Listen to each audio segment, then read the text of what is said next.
All right, hello everybody. This will be the video for chapter 3, lecture 2.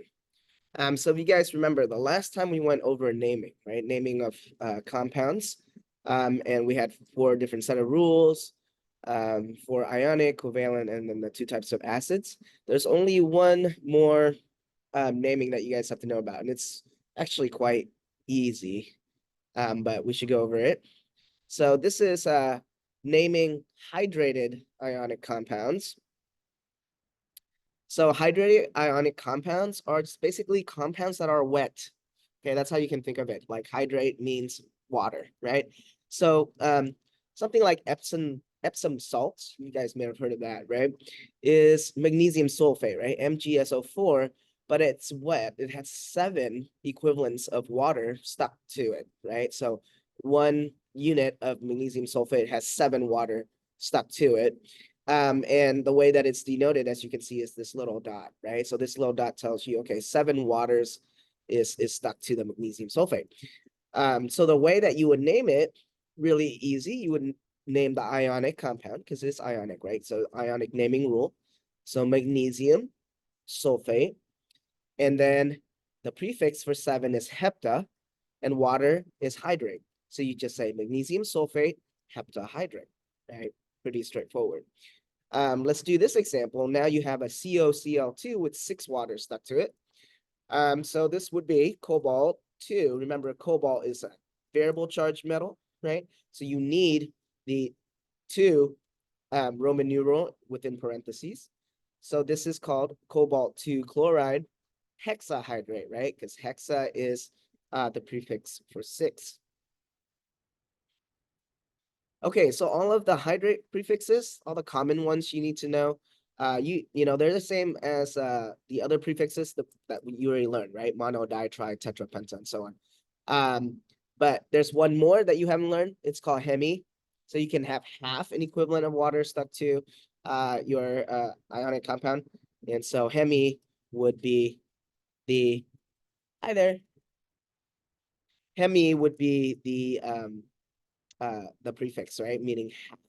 Okay, so it would be hemihydrate, for example. So right here, calcium sulfate, hemihydrate. Okay.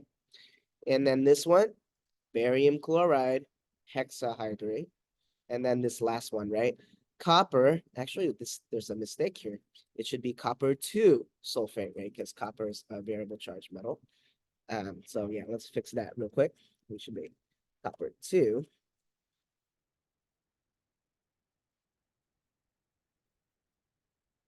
sulfate, copper 2 sulfate hexahydrate. All right. So that's it. That's it for naming for this chapter. So now let's move on to our next topic. We're going to go back to doing some math. So if you guys remember from last chapter, we talked about molar mass. And it was mainly we did molar masses of an atom, right? We're going to practice more now doing molar mass and formula mass of compounds. So let's go through the difference between what a formula mass and a molar mass is. So a formula mass is the mass of just one individual molecule. Okay. So if you have water, for example, since water has 2 hydrogens and 1 oxygen, you look on your periodic table, right? You multiply the mass of the hydrogen, which is 1.01, times 2. And then you add it to 16, right? That's the mass of the oxygen. So the whole is equal to the sum of the parts, right? So you get 18.02, and the unit is AMU, atomic mass unit, because you have just an individual molecule, right? So if it's an individual molecule, then the unit is AMU. Okay, now the difference with molar mass is instead of AMU, a molar mass is the mass in 1 mole, right? And so the unit for molar mass is grams per mole, which you guys already know, right? So the molar mass of a compound is grams per mole. So, you know, from now on, we're only going to be concerned with molar mass. We don't really calculate anything in AMU. But on your homework, right, if it asks you for a single molecule, then you give AMU as your unit. But if it's asking, about a molar mass, then the unit is grams per mole. Okay. But you calculate the grams per mole, again, just by adding up each individual molar mass of the atom, right? And you just add it all together. Okay. So we can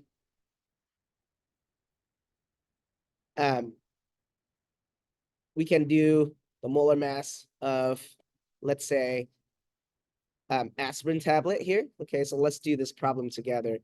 An aspirin tablet contains 325 milligrams of acetyl salicylic acid, which is C9H8O4. And then it asks us, how many acetyl salicylic acid molecules does it contain? All right. So before we do this problem, let's review our roadmap. Remember, we have a method for solving such problems. Okay, so let's put the roadmap up on the board again. And let's go back to the board.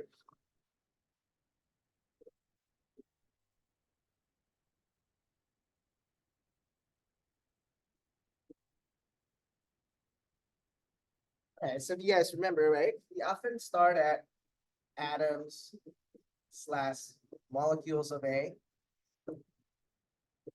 And then we can go to mole of A, right? We're always interested in moles of A in chemistry because we want to know the actual amount, right? We don't want to know the mass. We don't want to know, we want to know the moles, right? The number of A that we need to react, okay? And then from there, we can go to grams of A, right? So remember, how do you get from atoms or molecules of A to mole of A? You're going to use Avogadro's number, right? Somehow. And then to go between moles and grams, you use the molar mass. Okay. Where do we get the molar mass? On the periodic table. Okay. And so in that problem that we were looking at, so let's go back to that problem.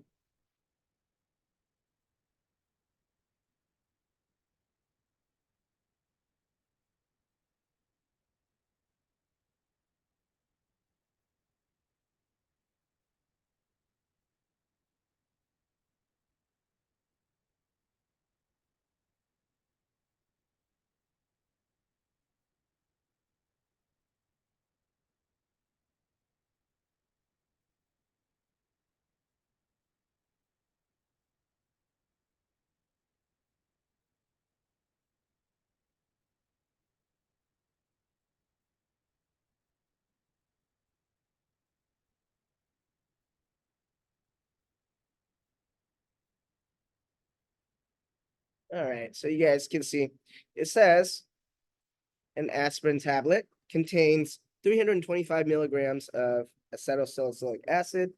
How many acetyl salicylic acid molecules does it contain? So as you can see on the roadmap, we're going to start at a mass, right? So milligrams. So milligrams first gets turned into grams, and then grams goes to mole, and then mole to molecules, okay?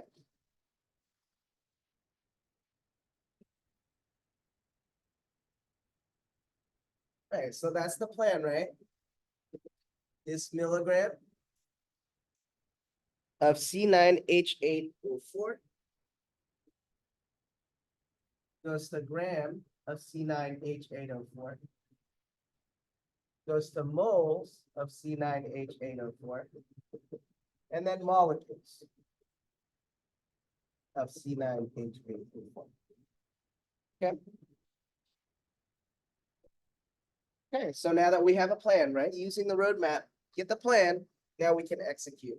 We have 325 milligrams of C9H8O4. And we got to get to grams, right? So we got to know our prefixes. Remember the true statement between grams and milligrams? There's 1,000 milligrams to 1 gram, right? Okay, so what goes on top, what goes on bottom? Well, if we want gram out, then 1 gram's gotta go on top. 1,000 milligrams goes on bottom. Of who? Of C9H8O4. So milligrams of C9H8O4 cancels. Right? Right? And then now we get to moles, right? So how do we go from grams to mole, everybody? We need the molar mass, right? So we need to calculate the molar mass of C9H8O4, okay? Which means we need to add up, right? 9 carbons, 8 hydrogens, and 4 oxygens mass. So go ahead and do that on your calculator.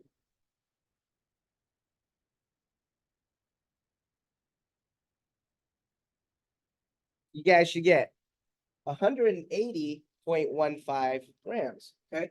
So your equivalency would be in 1 mole of this aspirin tablet, you have 180.15 grams of it. Okay, so then what should go on top? What should go on bottom? 1 mole should go on top. 1 mole of C9H8O4 over 180.15 grams of C9H8O4. Okay. So now that cancels out, right? And then we need that less conversion from mole to molecules. And there we need Avogadro's number. Okay. So the true statement between mole and molecules, 1 mole of C9H8O4 is equal to 6.022 times 10 to the 23rd molecules. Right? So molecules need to go on top. So you put 6.022 times 10 to the 23rd molecules of C9H8O4 over 1 mole of C9H8O4. So we can cancel that out. Punch that into the calculator. And how many sig figs should we have, guys? It looks like the least amount of sig figs with all the numbers is this one, right? And that one has 3. So we're going to have 3 sig figs. The answer is 1.09 times 10 to the 21st C9H8O4 molecules. Okay. All right. So you can see, right? Every time you do problem solving like this, you should always write a plan out first. Use your roadmap in order to do that. So you really want to commit the roadmap to your memory. And then on an exam or quiz, right, just write down the roadmap and you have it to use. Write down the plan first, and then you execute, okay? And it's helpful too to write every single equivalency or conversion factor. Just write it out so that you also have that for you to use, right? And then it's pretty easy to just set it up, desired unit on top.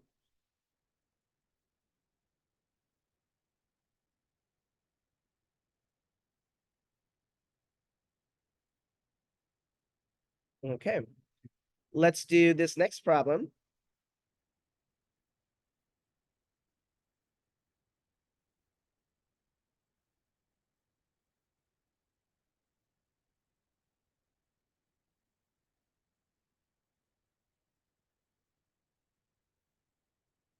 So this last problem here, it says determine the mass of a sample of water containing 3.55 times 10 to 22nd water molecules.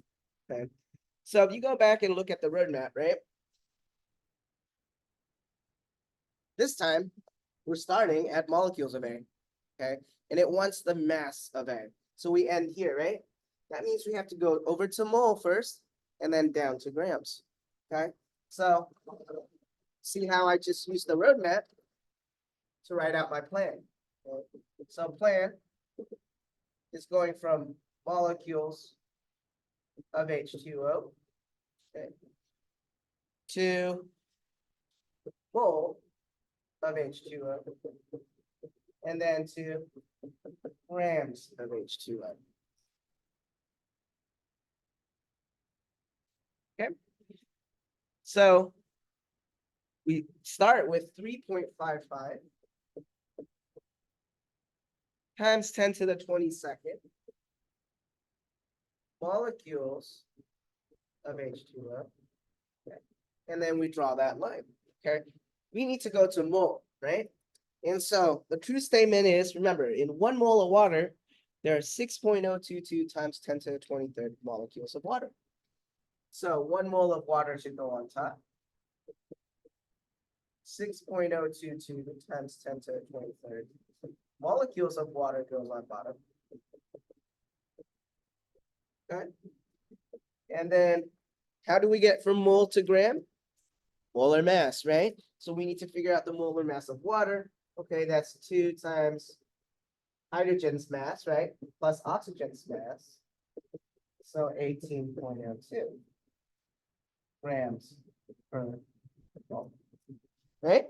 So which one on top? The gram goes on top. So 18.02 grams of water to 1 mole of water on bottom, right? That's the molar mass. Okay, so mole of water will cancel. And what do we have? Again, 3 sig figs, right? Because of this number, 3.55, right? These all have 4. So it goes by least amount of sig figs. So punch it into the calculator, 3.55 double E 22 divided by 6.122 double E 23 times 18.02. So that will get us 1.06 grams of water. 3 sig figs, right? Okay. All right, so as you can see, all of these problems involve more than one steps, right? And so that's why you do have to plan it out using the roadmap. So you guys should practice that, right? You guys should practice this type of problem. And if you are, if you find this difficult, it's probably because you need practice just going between molecules and mole, right? Back and forth. Find problems where you go from molecules to mole, mole back to molecules. Let's get that real solid first, right? And then going between moles and grams using the molar mass back and forth, right? And then here, what we're doing is we're stitching it together, right? All right. So let's go back to our slides.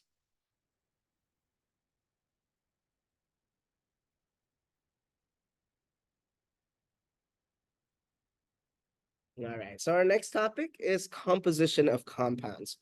So this is where we're gonna learn percent mass, right? Percent mass of things. So the percent mass, just like it sounds, a percent is parts over a whole times 100%.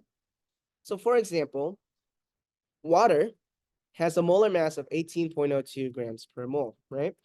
If we want to know what is the percent mass of oxygen in water, what we do is we take the mass of oxygen, which is 16 grams per mole, and we divide by the total molar mass of water, which is 18.02 grams per mole.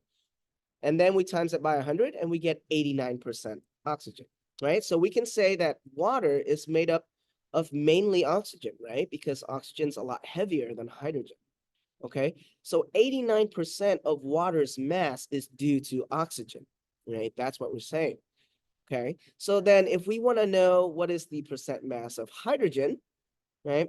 We can either subtract 89% from 100.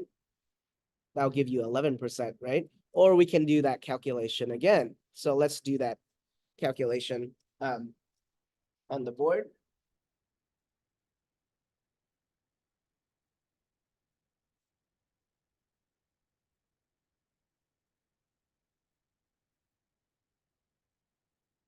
So for H2O, right, if we want to know the percent mass of hydrogen,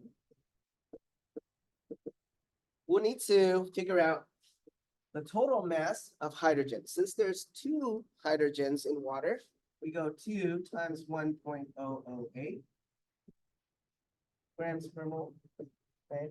And divide by 18.02 grams per mole, okay? That's the molar mass of the whole thing. right? So notice gram per mole cancels. And then we multiply by 100%, right? Go ahead and verify that that is about 11%.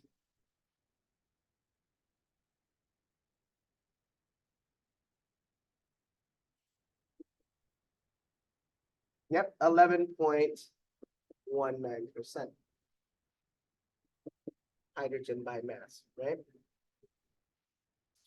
Okay, so it's as simple as that. Whenever you want to find the percent mass of anything, right?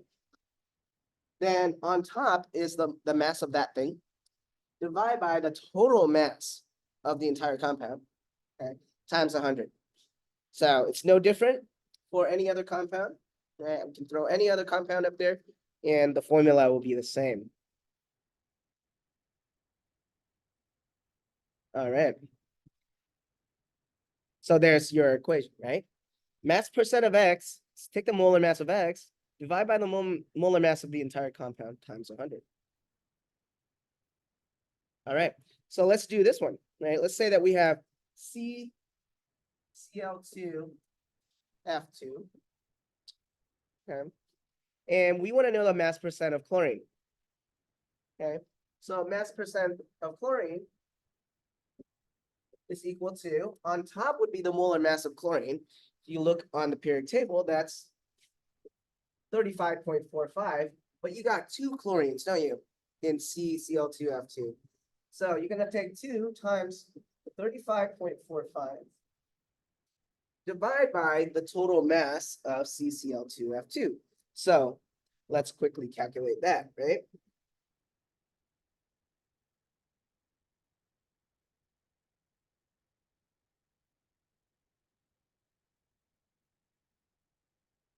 Is 120.91, okay? That's the molar mass of this entire thing, okay? Grams per mole, which cancels times 100%.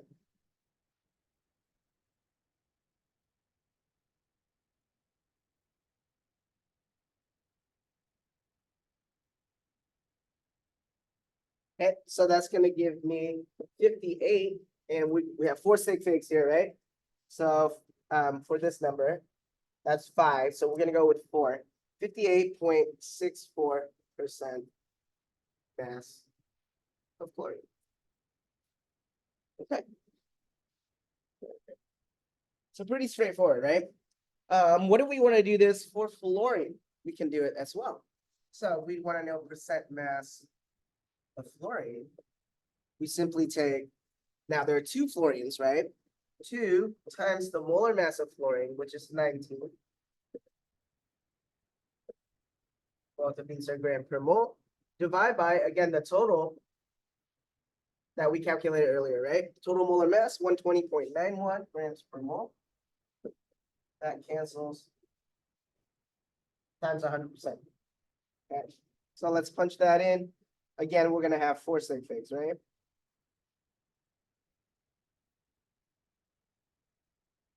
(31.43% mass fluorine.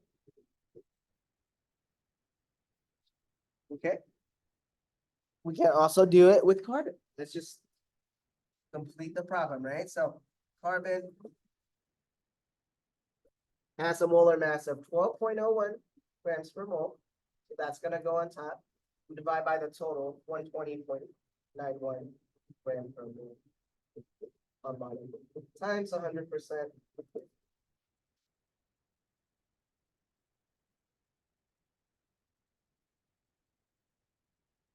So that's going to be 4 sig figs again, so 9.933% mass carbon.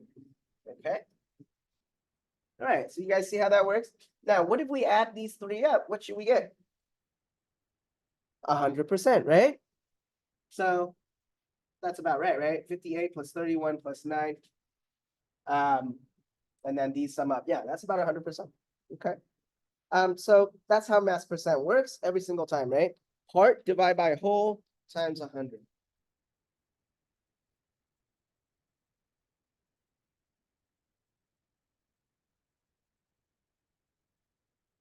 All right, let's do this problem as well.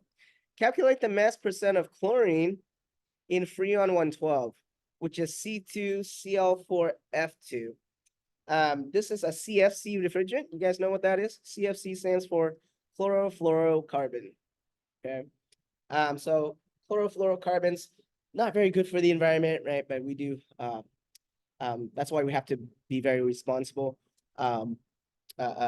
getting rid of this stuff, right? Okay, so it wants percent mass chlorine. Okay, let's go back to the board.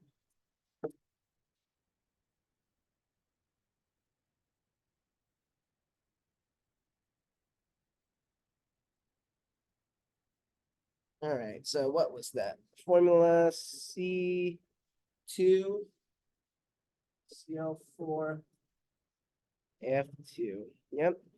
And percent mass of chlorine is equal to, so it'll be the mass of chlorine on top. We've got 4 chlorines this time, right? So you're gonna do 4 times 35.45, which is the mass of chlorine. You can find that on your periodic table, right? Divide by, now we need to know the total mass of this, right? So total mass, 2 times 12.01 plus 4 times 35.45 plus 2 times 19. Okay, so let's punch that in.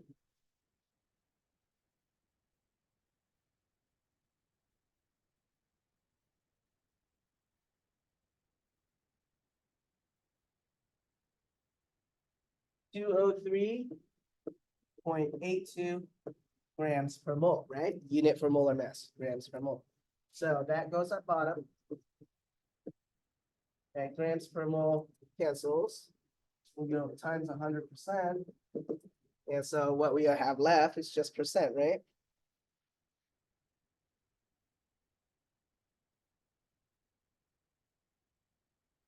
Okay, so that's going to be 69.57%. Again, 4 sig figs because of this number here, right? This number has 5 sig figs. When we divide, we go by least amount of sig figs. So 4 sig figs. Okay, percent mass. All right. Okay, so pretty straightforward, right? Same thing every time. Part over whole times 100.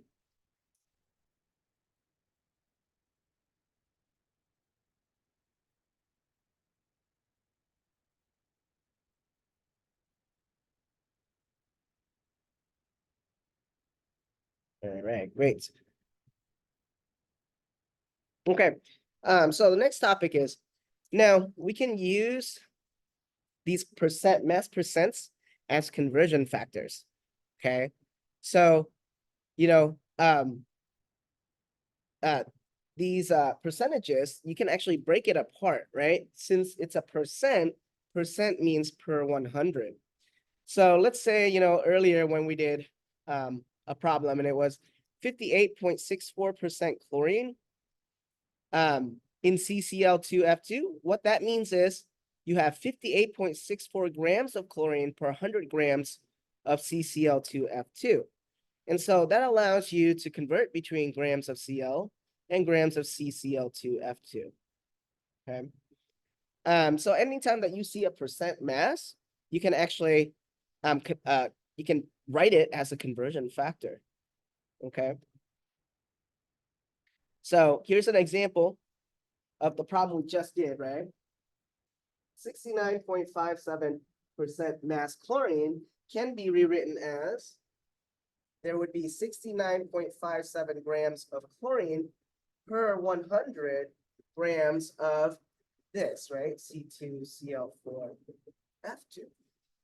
Okay, do you see how that works?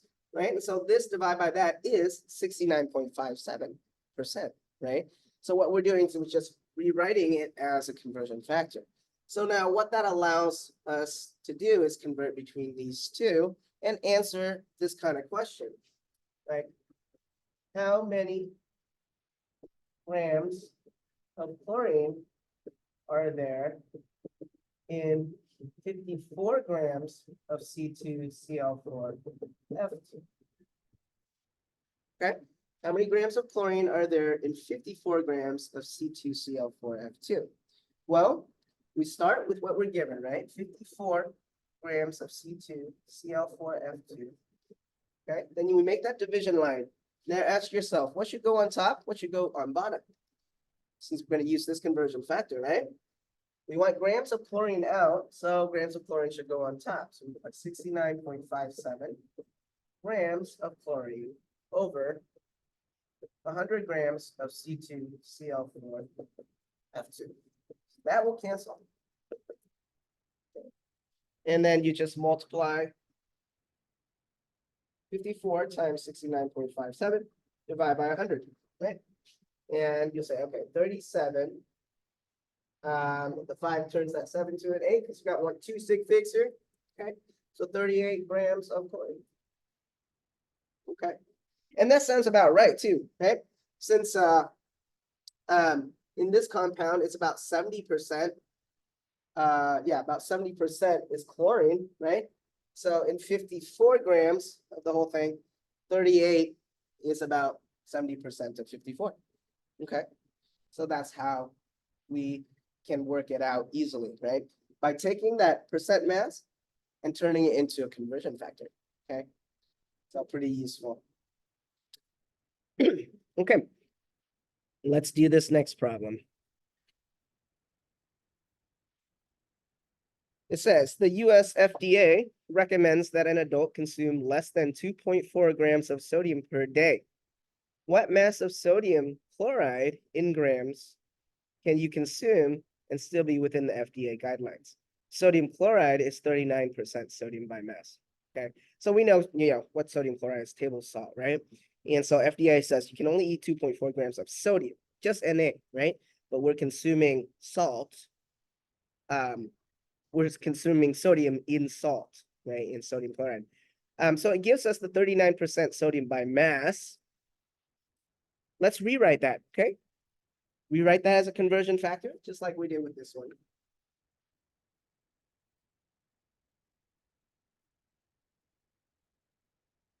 Okay, so it says NaCl is 39% sodium, right?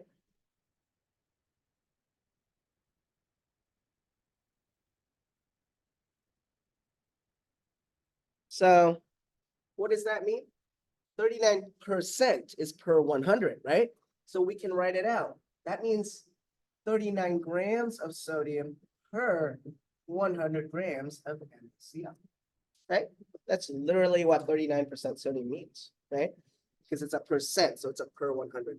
Okay, so now it's saying we can only eat 2.4 grams of sodium per day. Okay, 2.4 grams of sodium. All right, use the conversion factor, right? So how much salt can we eat? Well, then salt, table salt has to go on top, right? So 100 grams of NaCl is on top. 39 grams of Na is on bottom. Okay, see how easy that is? When you take the percent mass and turn it into a conversion factor, right?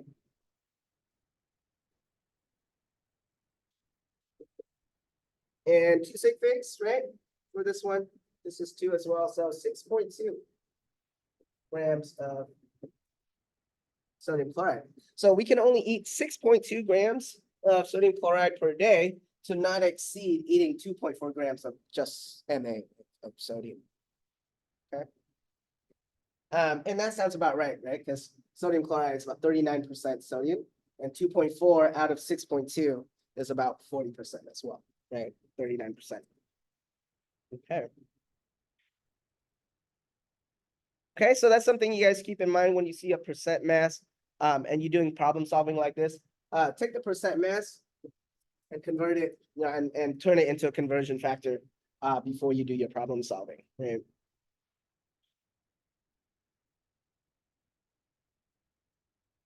Okay, let's do this next problem.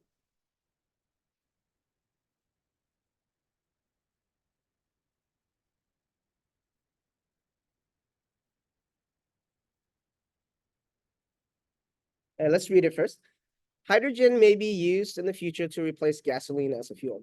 Most major automobile companies are developing vehicles that run on hydrogen. These cars have the potential to be less environmentally harmful than our current vehicles because their only emission is water vapor. One way to obtain hydrogen for fuel is to use an emission-free energy source, such as wind power, to form elemental hydrogen from water. What mass of hydrogen in grams is contained in 1 gallon of water?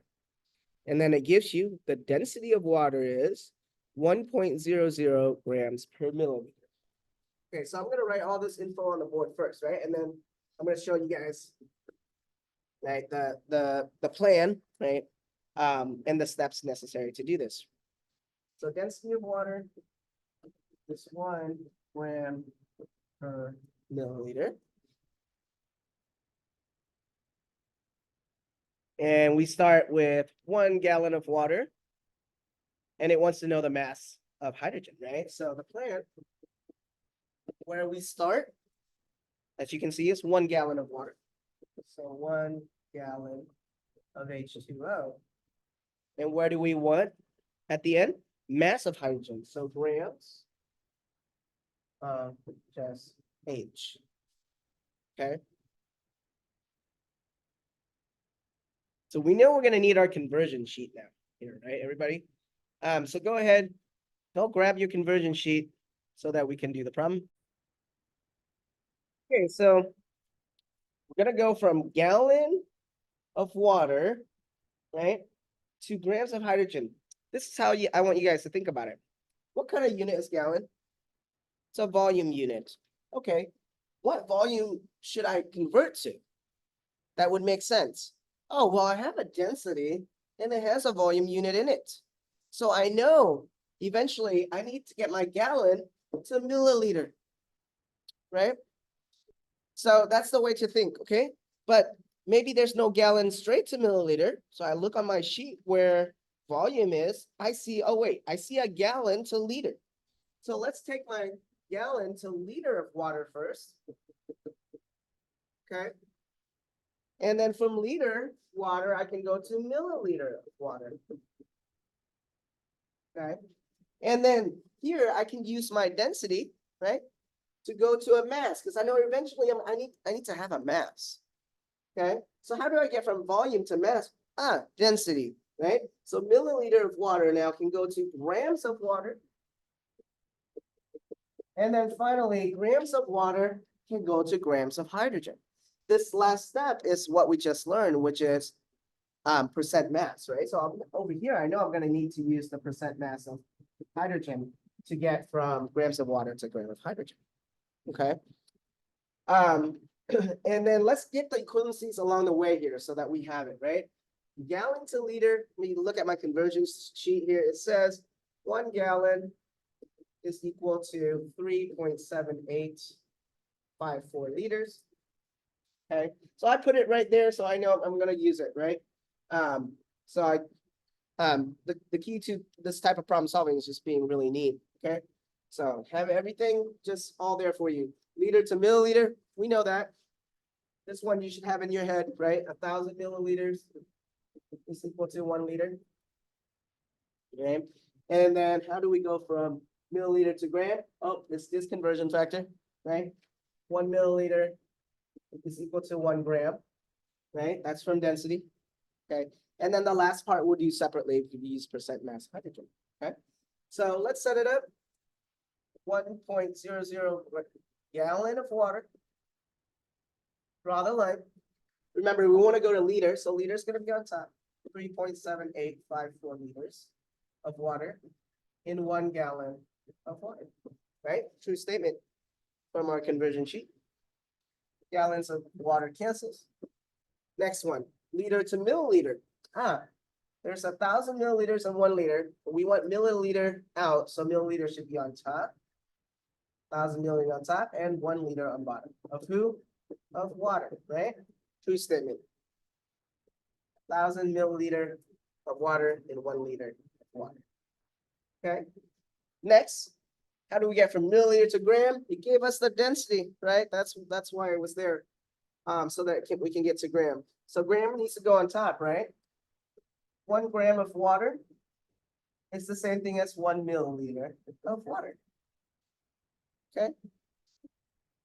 So we have that. And at this point, I'm gonna stop him. I'm gonna get a number here first before I get to grams of hydrogen, because that's gonna be using percent mass, right? So let's get a number here.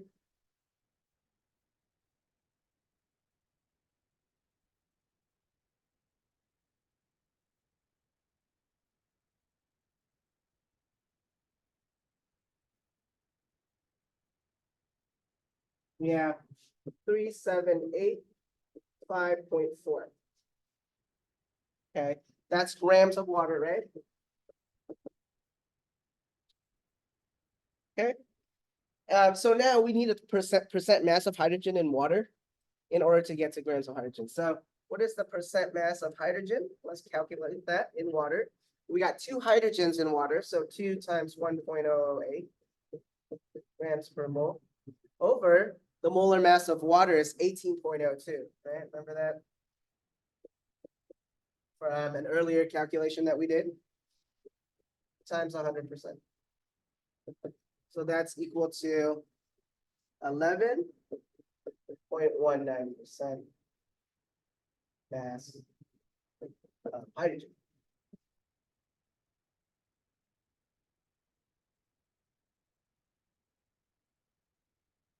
Okay. And now remember, whenever you have percent mass, you can turn that into a conversion factor, right? So what does that mean? It means 11.19 grams of hydrogen in 100 grams of water. Right? That'll be our conversion factor. Okay. So now we take what the number we had before, right? 3785.4 grams of water. Okay. Now, what should go on top? What should go on bottom? Well, we want grams of hydrogen on top, right? So we put 11.19 grams of hydrogen over 100 grams of water.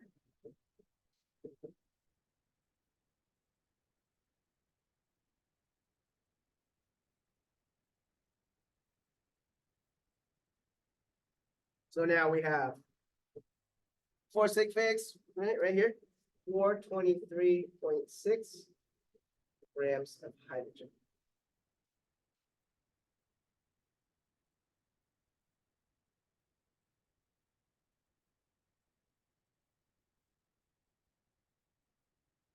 Okay.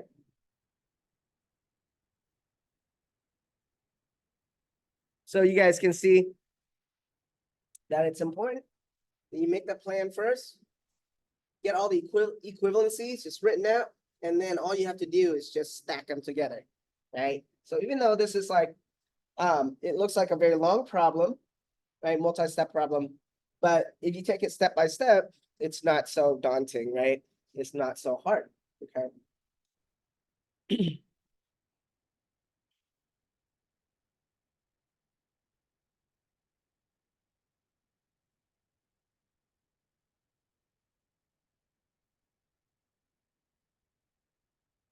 Okay, so on to the next topic now. So this is one of the last topics that we will touch on for this lecture. Is how to determine a chemical formula from experimental data. So experimental data is usually going to give you in percent mass. So I'm going to show you a number of steps that you're going to go through in order to get the empirical formula. And remember what an empirical formula is, right? It's the simplest whole number ratio of atoms or moles in elements, okay? And it can be determined from the method called elemental analysis. So elemental analysis will give you a percent composition. So let's say you have a compound that you made or you found in nature, right? You would stick it through this instrument, and the elemental analysis would basically give you percent masses of each element. And from there, you can calculate the empirical formula. Okay. So let me give you guys the steps first, and then we're gonna do some example problems, okay? So here are the steps. It'd be good if you guys pause the video at this point and just copy down the steps first. Then you're gonna have that in front of you so that we can do some example problems together, okay? So let me read it to you guys. Can you guys copy this down? Finding the empirical formula. First, you're gonna take the percentages, and they can be converted straight to grams because you're just going to assume that there's 100 grams in the sample. So if you have, say, 69% carbon, then if you assume 100 grams sample, then you have also 69 grams of carbon, right? So it just makes it easy. Take the percent and convert it straight to gram. And then the second step, you take gram and convert to mole. You guys know how to do that using molar mass, right? And then in step 3, you write a pseudo formula using those mole numbers as subscripts. And step 4, you take the smallest subscript and you divide all subscript by the smallest subscript to get the whole number. Okay. At this point, if you still don't have a whole number yet, like hopefully you do, right? But if you still don't have all whole numbers yet, then you're gonna multiply by the smallest factor to get to your whole numbers. Okay. All right, so copy that down. I'm gonna do some example problems now.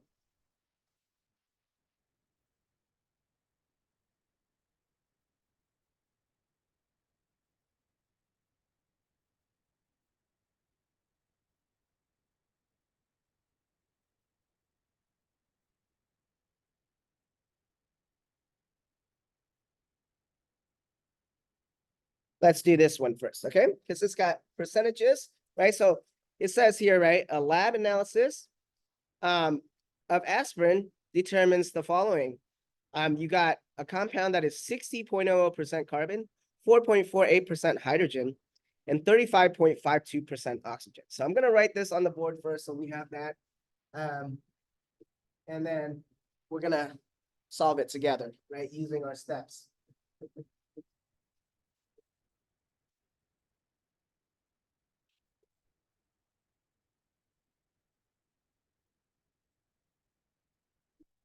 Okay, and then it asks us to find the empirical formula.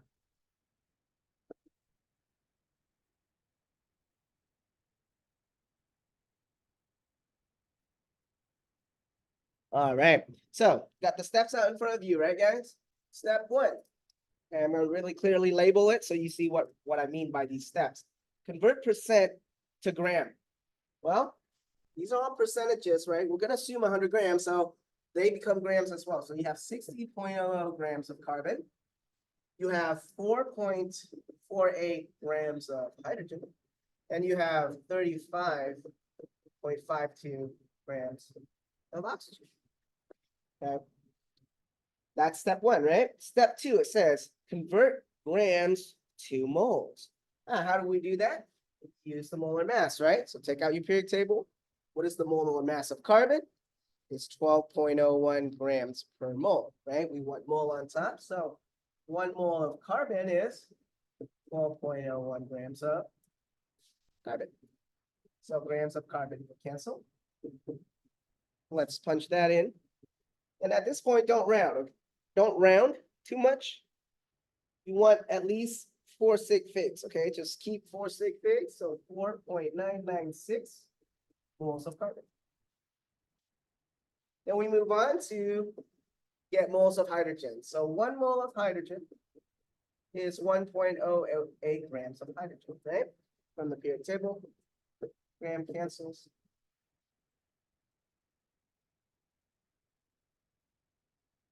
Yeah, 4.444 moles of hydrogen.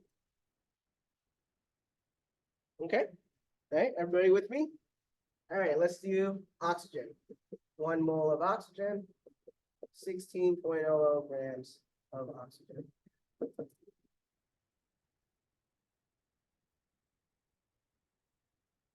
That'll be 2.22 moles of oxygen. Okay, that's what we got, right? So this is all step 2 right here. Right, step 2. Then step 3, it says write a pseudo formula using mole numbers as subscripts. You guys know what a pseudo formula is? It's a fake formula, okay? It's fake because there's no formulas with decimal in it, okay? But right now, we're just gonna write that.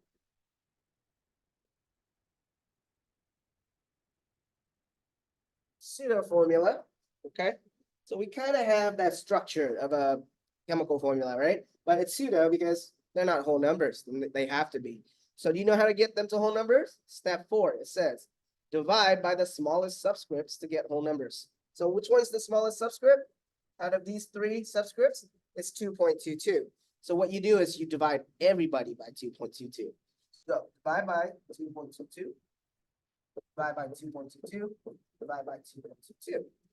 And what does that get you? So this is step 4, right? What does that get you? Punch it in, 4.996 divided by 2.22. It's 2.25, so C, 2.25. Okay. And it looks like H is 2, so H2, and then O. Okay. Oh, shoot. Well, at this point, right, we still don't have whole numbers, so we got to go to step 5. It says, if still not all whole numbers, multiply by the smallest factor to get whole numbers. Okay. All right, so I just need to look at the decimal. I don't care about these numbers, right? Because they're whole already. So I'm looking at this decimal number, and what I'm paying attention to is what it ends in. It ends in 0.25, which is kind of like a quarter, right? 25 cents, a quarter. And I go, okay, how many times does a quarter go into a dollar? Because I want to get it to a whole number, right? 4 times, right? 4 quarters and a dollar. So that's how I know I need to multiply this by 4 to get whole numbers. So I need to multiply 4 for all of the subscripts, not just one, for all. So 4 times 2.25 is 9, right? So C9, 4 times 2 is 8, H8, 4 times 1 is 4, oh, 4. And now I have my empirical formula, right? This is my EF, my empirical formula. Okay, does that make sense, right? Okay, so we went through all the steps for you, right? This is step 5 here, when we multiply by the smallest factor to get the whole numbers.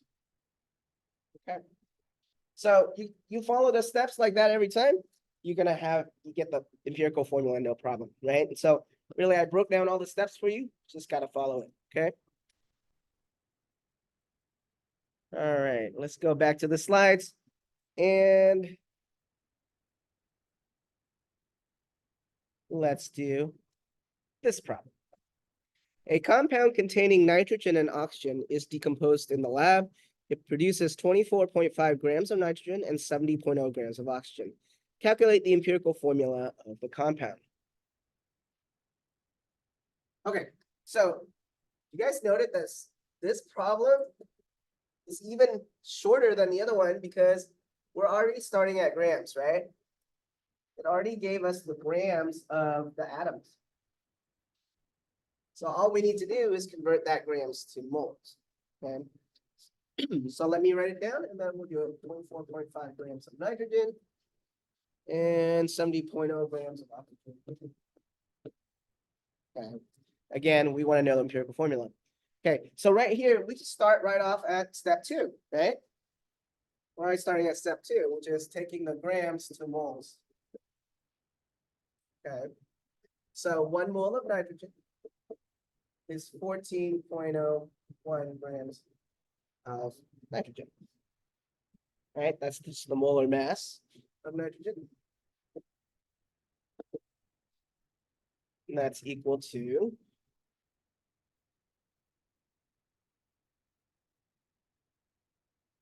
1.749. Again, I keep 4 sig figs, right? Don't round too much because it might screw you up later. Okay, so it's really important in these types of problems not to round too early. 4 sig figs. Okay. Okay, now we do the same thing to oxygen, grams of oxygen to mole. So 1 mole of oxygen on top, 16.0 grams of oxygen on bottom, right? Again, getting this from the periodic table. 4.375 moles of oxygen. All right. So what do we do next, guys? Pseudo formula time, right? Pseudo formula. So M 1.749, O 4.375. Okay. What's the step after that? Divide by the smallest subscript. Which one's smaller? this one, obviously. Okay, so we're gonna get NO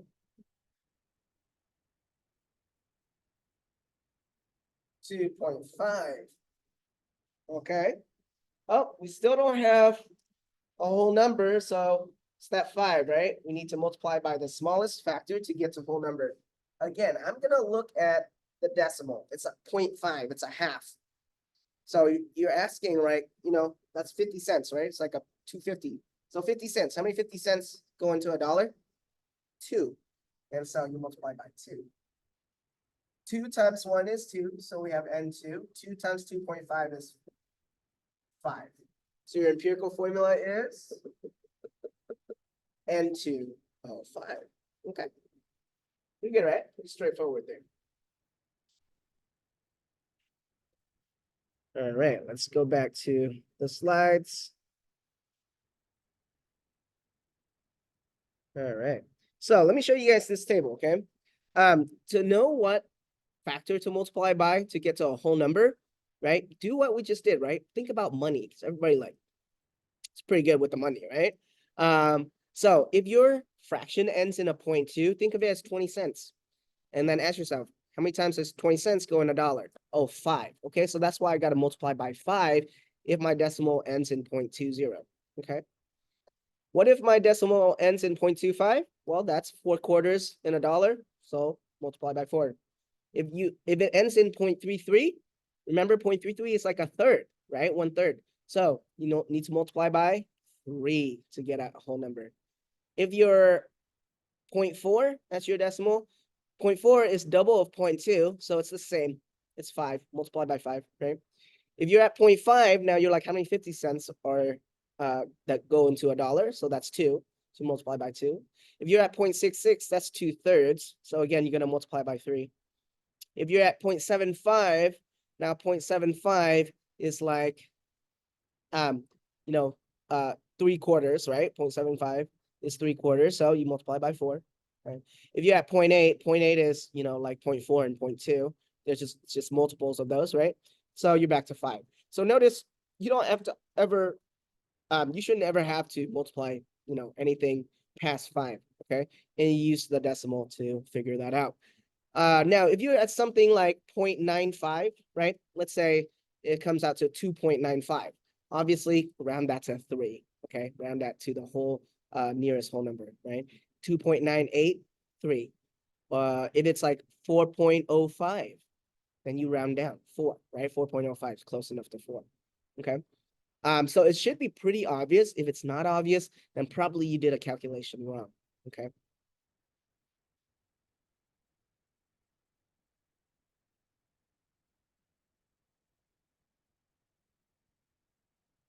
All right, let's do one last problem, okay? And then we'll call it for this lecture. So this is the one we're doing, ibuprofen, right? The stuff you take for a headache, has the following mass percent composition. 75.69% carbon, 8.80% hydrogen, and 15.51% oxygen. What is the empirical formula for ibuprofen? Yeah, let me write it down. And then we do 75.69% carbon, 8.80% hydrogen, and 15.51% oxygen. All right. Well, by now we've done like 3 problems, right? So I'm going to do this one a little bit faster, right? You can pause the video, do it yourself, and then see if you did it right. Okay, so remember, percentages go straight into grams. 75.69 grams of carbon, 8.80 grams of hydrogen, 15.51 grams of oxygen. Convert to mole. 1 mole of carbon over 12.0 grams of carbon. 1 mole of hydrogen over 1.08 grams of hydrogen. So 1 mole of oxygen over 16 grams of oxygen. Okay.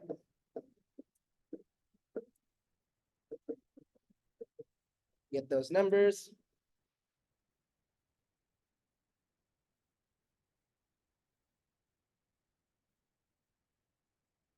That's 302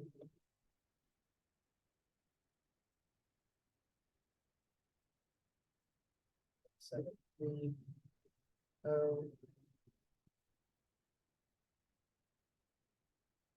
0.9694 moles of carbon, moles of hydrogen, and oxygen. Okay, so those are the moles.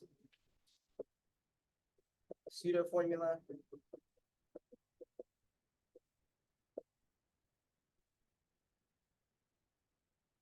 Divided by the smallest subscript.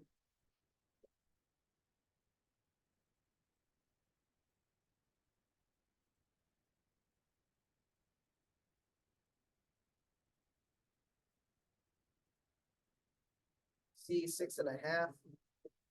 H is gonna be 9, and then O is gonna be 1, obviously. Okay, what do you guys think? Well, we're gonna multiply by 6.5, gotta multiply by 2. So 6.5 multiplied by 2 is 13. 9 times 2 is 18. 1 times 2 is 2. C 13, H 18, O 2. Okay, so as you can see, right? Once you know what you're doing, these problems go quite fast, right? So see how fast I do it? You guys, should work up to that speed as well. Definitely, this is a problem on the first exam, one of the long problems, probably worth like at least 10 points, 10, 15 points. So if you, master this, that's an easy 10 to 15 points you're gonna have in your pocket for exam 1, okay? All right, guys, so that's it for this chapter, or I mean, this lecture. We have one more lecture for this chapter. I'll see you guys then.